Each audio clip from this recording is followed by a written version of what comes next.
আজ 13ই ফাল্গুন 26শে ফেব্রুয়ারি বুধবার শিব চতুর্দশী। বিশুদ্ধ পঞ্জিকা মতে সকাল 9টা 52 গতে এবং আগামীকাল 14ই ফাল্গুন 27 ফেব্রুয়ারি বৃহস্পতিবার সকাল 8টা 31 মধ্য পর্যন্ত থাকবে শিব চতুর্দশী।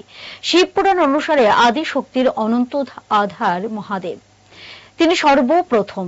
শাস্ত্র মতে দেবাদিদেব মহাদেবের আরাধনা শ্রেষ্ঠ দিন মহাশিবরাত্রি। এই উপলক্ষে সাব্রুমের জলেফা শিব মন্দিরে বিশেষ পূজার আয়োজন করা হয়। ফল, বেলপাতা ও বেল নিয়ে মহাদেবের বিগ্রহকে স্নান করালেন ভক্তরা। মানুষের বিশ্বাস, এই দিনে উপবাস থেকে পুজো করলে সন্তুষ্ট হবেন শিব। শিব মন্দিরের পক্ষে প্রাক্তন গ্রাম প্রধান গৌতম ত্রিপুরা বলেন, সকাল থেকে পুজো শুরু হয়েছে, মেলাও চলবে, তবে মাধ্যমিক ও উচ্চ মাধ্যমিক পরীক্ষার জন্য মাইক ব্যবহার কম হবে।